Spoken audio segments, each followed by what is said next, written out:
Price action trading పై అశోక్ దేవనం ప్రియ conduct చేసే webinar కోసం ఈ నెంబర్ కి కాల్ చేయండి.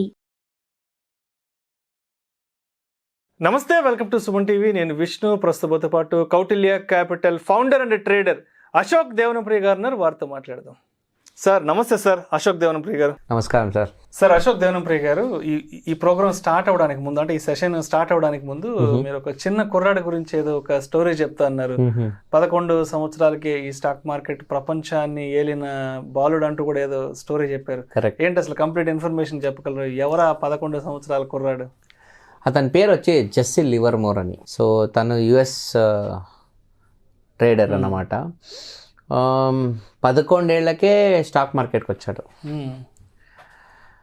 ఎంత గొప్పోడంటే అమెరికా ప్రెసిడెంట్ ఫోన్ చేసి, అబ్బా నువ్వు మార్కెట్ షార్ట్ చేస్తూ ఉండవు, నువ్వు ఆర్డర్స్ ఓవర్గా సెల్ చేస్తూ ఉండవు, చెయ్యొద్దు, ఎలక్షన్ దగ్గర వచ్చింది, నాకు సమస్య అవుతుంది అని అడుక్కునేవాడంట.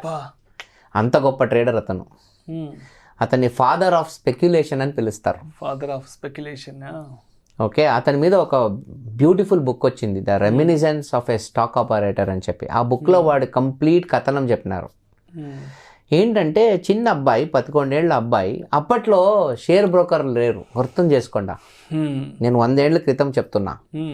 అప్పట్లో స్టాక్ బ్రోకర్లు లేరు, కంప్యూటర్ లేవు. బ్రోకర్లు ఉన్నారు, కంప్యూటర్ లేవు, ఎలక్ట్రానిక్ సిస్టమ్ లేదు, సిస్టమ్ లేవు, అన్నీ మాన్యువల్.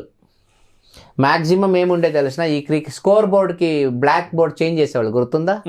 క్రికెట్ బోర్డు ఒక 30 ఏళ్ళ ముందు క్రికెట్ స్కోర్ బోర్డు ఆ బ్లాక్ కలర్ మా నంబర్స్ ని చేంజ్ చేసేవాళ్ళు, 5, 6 అట్లా స్కోర్ చెప్పడానికి. ఆ ఒక సిచ్యువేషన్ ఉన్న కాలం అది. అప్పట్లో ట్రేడింగ్ ఎట్లుండేదంటే ఒక షాప్, ఒక మందుల షాప్ లాంటిది. ఓకే. అక్కడ లిక్కర్ అమ్ముతూ ఉంటారు, సీట్లు ఉంటాయి, కూర్చోవచ్చు. అక్కడ ఒక స్టేజ్ మీద ఒకడు బోర్డు చేంజ్ చేస్తూ ఉంటాడు. చిన్న పిల్లలకు ప్రవేశం లేదు. పెద్దోళ్ళు డబ్బున్న అమెరికన్ సిటిజన్స్ వస్తారు, అక్కడ బియర్ విస్కీ తీసుకుంటారు, తాక్కొని ఇది కొనరా అది కొనరా అని వాడు ఎవరికో చెప్తాడు. వాడు టెలిగ్రామ్ ద్వారానో ఇంకేదో మూలంగా మెసేజ్ ఫార్వర్డ్ చేస్తూ ఉంటాడు. అలాంటి ఒక ప్లేస్కి పసేవాడు చిన్న అబ్బాయి పోయి మూలలో నిల్చుకొని చూస్తే ఉండేవాడంట. అంటే ఒక number changes, shares market movement అని. వీళ్ళకి చిన్న పిల్లాడు వచ్చి, ఏం బారా ఇక్కడ ఏం కావాలి? నేను షేర్ మార్కెట్ మూవ్మెంట్ చూసుకోవాలి. ఎందుకు? నేను కొనుక్కోవాలి. అవునా, ఓకే రా కూర్చో. వాళ్ళ క్యూరియాసిటీ. ఈడేం చేసేవాడు, చిన్నోడు వచ్చి బాగా అబ్జర్వ్ చేసి ఒక అప్పుడు కొంచెం డబ్బులు తెచ్చి బెట్టింగ్ వేసేవాడు. ఈ షేర్ ప్రైస్ పోతుంది, బై, ఈ షేర్ నేను షార్ట్ చేస్తా, ఈ షేర్ నేను సెల్ చేస్తాను. వాడు యాక్యురసీ బీభత్సంగా ఉండేది. ఆఫ్టర్ సమ్ డేస్ ఏ లెవెల్ అయిపోయిందంటే వాడు ప్రతిసారి వచ్చి ప్రాఫిట్ చేసుకొని పోయేవాడు. లాస్ట్కి ఆ డెన్ అంటారు, ట్రేడింగ్ డెన్ అంటారు అప్పటి కాలంలో. ఆ ట్రేడింగ్ డెన్ ఓనర్ అని పిలిచి వార్నింగ్ ఇస్తాడు, నువ్వు రేపు నుంచి రావద్దు, ఎందుకంటే నువ్వు అన్ని టైం వచ్చి ప్రాఫిట్ చేసుకొని పోతే డోంట్ కమ్. లాస్ట్కి వాళ్ళ ఆ డెన్ బయట బోర్డు వేస్తారు, ఈ చిన్నోడు వస్తే అలో చేయొద్దు. ఇప్పుడు పంజాగుట్ట ఆఫీస్ పోయినావు, అందరూ పంపించేశారు, సోమాజిగూడ పోతాడు, కుక్కట్పల్లి పోతాడు, బేగంపేటకు పోతాడు. అలా వాళ్ళ ఊర్లో ఉండే డిఫరెంట్ డెన్లో పోయి ట్రేడింగ్ స్టార్ట్ చేస్తాడు. లాస్ట్కి అందరూ వాడిని బైకట్ చేసేస్తారు. 11 ఏళ్ళ అబ్బాయిని బైకట్ చేసేస్తారు. ఫైనల్గా వాడు, సరే ఇవన్నీ వద్దు, చిన్న వయసులోనే ఇంటికి డబ్బులు తీసుకొని పోతే వాళ్ళమ్మ భయపడేదంట. ఏం చేస్తా ఉన్నావు నువ్వు, దొంగిలించుకొని వస్తున్నావా? లేదమ్మా షేర్ మార్కెట్. లాస్ట్కి నా రేంజ్కి ఇవన్నీ సెట్ కాదు అని తెలిసి లాస్ట్కి వాల్ స్ట్రీట్ వస్తాడు. వాల్ స్ట్రీట్కి వచ్చి తను ట్రేడింగ్ మొదలెడతాడు. ఓకే. సో అక్కడే న్యూయార్క్ సిటీలో హడ్సన్ రివర్ అని ఉంది, మ్యాన్హటన్ పక్కలనే. మ్యాన్హటన్లో వాడు office, very close to wall street. So ఆ రివర్ బయటన ఒడ్డున వాడి ఇల్లు. డైలీ మార్నింగ్ అయితే ఒక బోట్లో వచ్చి న్యూయార్క్ సిటీ మ్యాన్హటన్ ఎంట్రన్స్లో దిగి నడుచుకొని ఆఫీస్కి పోయేవాడంట ఆ మనిషి. ఓకే.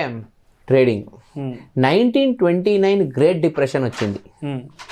1929లో గ్రేట్ డిప్రెషన్ వచ్చింది. అప్పట్లో దాదాపు అమెరికన్ షేర్ మార్కెట్ నా ప్రకారం ఒక మోర్ దెన్ 50% పడిపోయింది.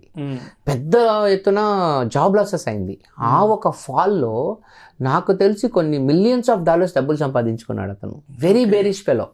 మార్కెట్ వాడి ఒక ప్రాబ్లం ఏంటంటే మార్కెట్ నా మాట వినాలి, నేను మార్కెట్ మాట వినను.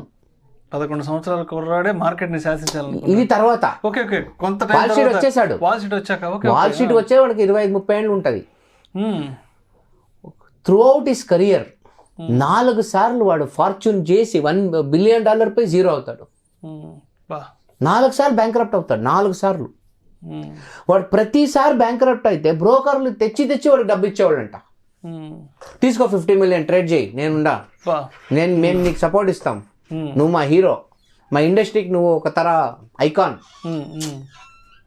ఇప్పుడు రాజమౌళి క్రికెట్కి ఎట్లా, సారీ సినిమాకి ఎట్లా, రాజమౌళి సినిమాకి ఇప్పుడు హీరోలు ఎన్టీఆర్, రామ్ చరణ్, ప్రభాస్ వీళ్ళంతా యాక్టింగ్ ఇండస్ట్రీకి ఎట్లా, అట్లా ఒక్కొక్క ఇండస్ట్రీకి ఒక్కొక్క లిజెండ్ ఉంటారు కదా, అట్లా లిజెండ్ ఆడికి వాళ్ళే డబ్బులు ఇచ్చేవాళ్ళంట. ఆ 50 మిలియన్ డబ్బులు తీసుకొని మళ్ళీ ట్రేడింగ్ చేసి మళ్ళీ ప్రాఫిట్ చేసి వాళ్ళ డబ్బులు రిటర్న్ చేసి మళ్ళీ దాని సర్రని పైకి ఎత్తుకోవాడంట.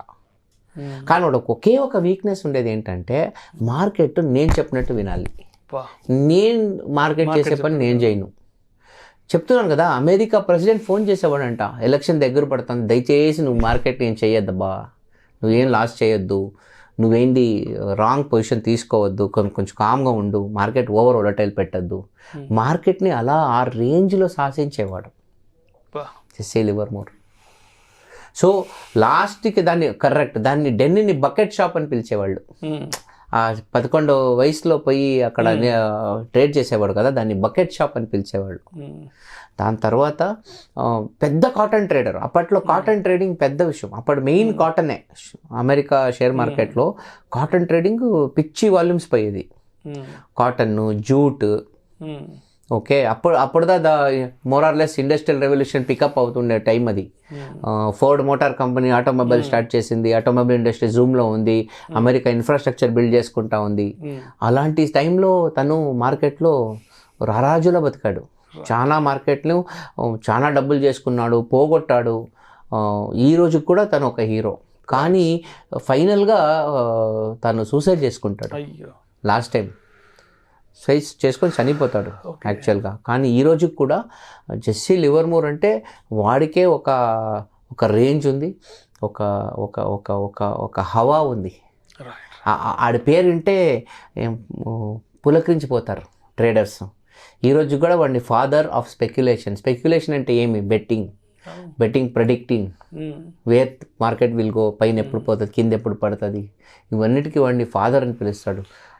అంత పెద్ద అచీవ్మెంట్ చేశాడు. జస్ట్ 11 వయసులో మార్కెట్కి వచ్చి అంత నేర్చుకొని మార్కెట్ని శాసించి పాలించి లాస్ట్కి తను చాలించాడు, కనుమరుగైపోయాడు. అది జెస్సీ లివర్మోర్ స్టోరీ.